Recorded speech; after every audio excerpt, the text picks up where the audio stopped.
A very good day, one and all. This video marks the beginning of a series of videos that we'd be having in our channel that discusses various question papers of different competitive exams and entrance examinations conducted in our country on English literature. It will be covering the UGC NET, JRF question papers and then various other entrance examinations that are conducted in the central and state universities across the nation, thereby giving you an idea on what to expect when you face these examinations. To begin with, I have selected the PhD English Entrance 2020 question paper of Maulana Azad National Urdu University. I have filtered 5 questions from their question paper, and in this video we will be seeing what those questions are. As we examine the pattern of the question paper, they have 50 questions of research methodology and 50 questions which are subject specific. Let's move to the next slide.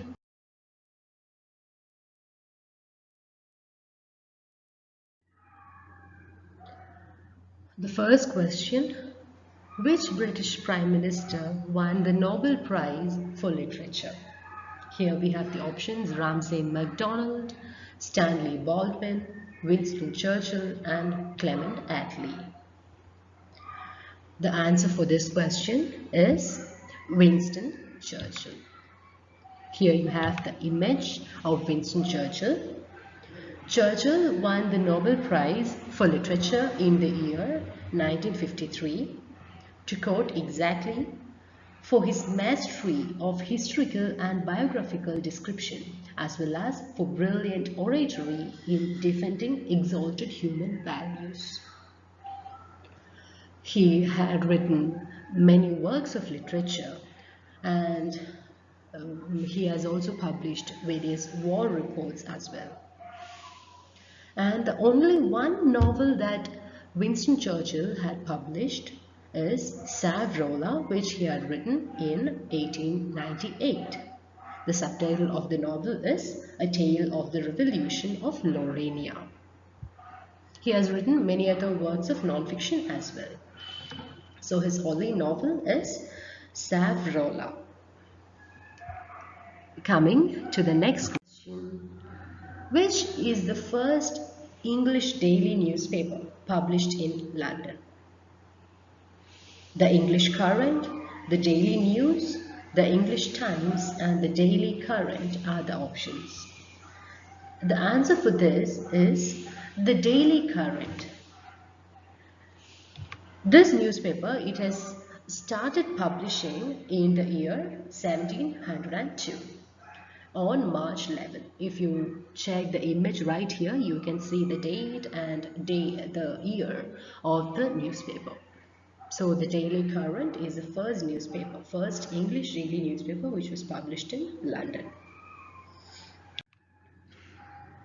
The next question: which is the branch of linguistics dealing with tracing back a word or words as far as possible to its origin? The options we have are phraseology, creology, etymology and haematology. I hope you will be knowing the answer by now. That is etymology. We know that etymology, it studies the origin of words, or how a word is in the state it now is. For example, if we take the word example itself, it has originated from the Latin word exemplum. Thus, we are tracing back to the origin of this particular word. Now, let me also cover the options that they have provided, the other options that they have provided in the question. A is phraseology. Phraseology is about how certain words or the style in which words and phrases are used. As I was reading about phraseology from the internet, I have seen The words like Dutch courage. Dutch courage is not something that is pertained to the Dutch people, but it is a courage that someone gets as they get drunk. Then coming to the next option, that is Creology. Creology is the study of Creoles. Creoles, you might be familiar, that it is a language. Creole is a language that is developed from a mix of different languages. It wouldn't be a pure language. We can't say that it is not pure, but it is like it is developed from a mix of different languages. We have the Jamaican patois. For example, it is English-based Creole language with West African influence. If you read Jean Rey's novel, Whites Against You See, there we can see that the character Antoinette, she'd be using Jamaican patois because she is of Jamaican origin. Then coming to the last option that they have provided here, because etymology, we have already covered what etymology is. Now coming to the next one, that is hematology. Hematology is in no way related to literature. It is a study of blood. It studies blood and diseases which are related to blood. So it is an option which is there to confuse us a little further. I hope these three questions which we have covered are clear for you. Coming to the next question. The War of the Worlds is a famous work of which author? The options we have are Gary Rhodes, Jerome K. Jerome, Ernest Hemingway, and H.G. Wells. The War of the Worlds, if you know, that it is a work of scientific fiction. So we can find out the master of scientific fiction from the options, that is H.G. Wells. H.G. Wells is called the father of scientific fiction, and you might be familiar with his famous works, The Time Machine, which was published in 1895, and then The Invisible Man, which was published in 1897. Apart from this, let me give you another point to note, that is, there is another work which was published in the year 1952, that is Invisible Man. It was written by Ralph Ellison.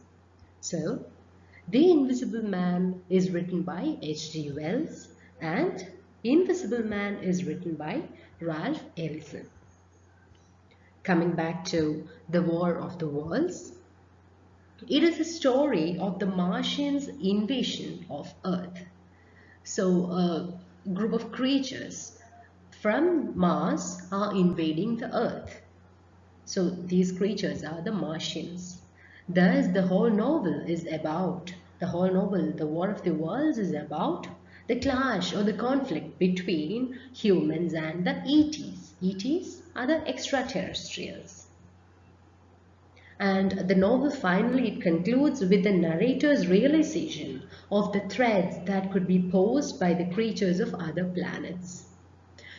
So the narrator is an unnamed narrator, and he is expecting, or he is now struck with the realization that there might be life in other planets, and that life is a constant threat to the people or to the life in Earth.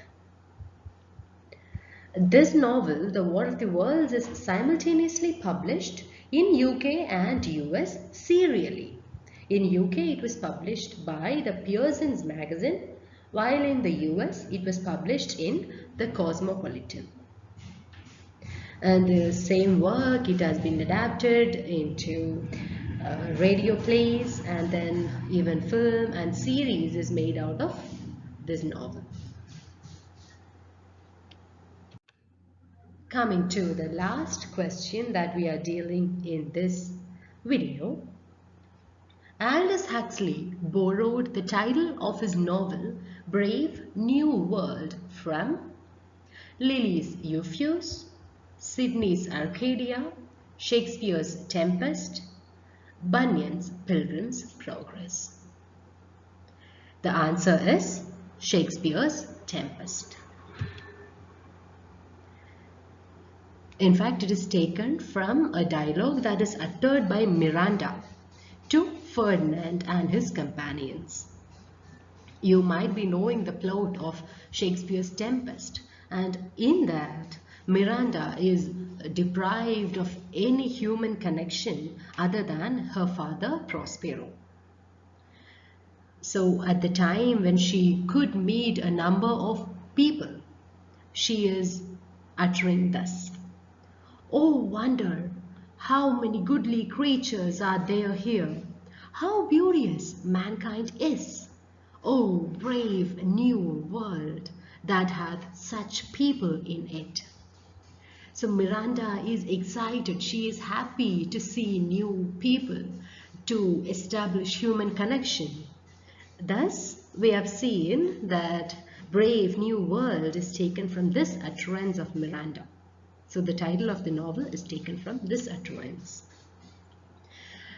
While we discuss this novel, Brave New World is set in a futuristic society. What may happen in the future? Now, you might be, or you might have seen movies that is set in the future.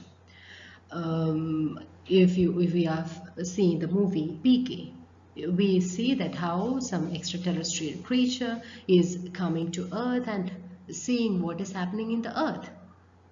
So similarly, this novel is set in a futuristic society. It was published in 1932, and it also discusses how individuals are conditioned in a future world called the world state. So it discusses, or it talks about a place or the future world called world state, and there how individuals are conditioned right from their childhood, how they are segregated into different castes and creed. So this novel, it is an example of dystopian fiction. Then the publication of this novel has inspired many dystopian novels to be written. Thus in this novel, as I have already told you, it was published in 1932, and then in 1949 we have the famous dystopian fiction 1984, written by George Orwell. I hope the discussion was fruitful. And if there is anyone who watched till the end of this discussion, I request you to provide your feedback and suggestions. Thank you.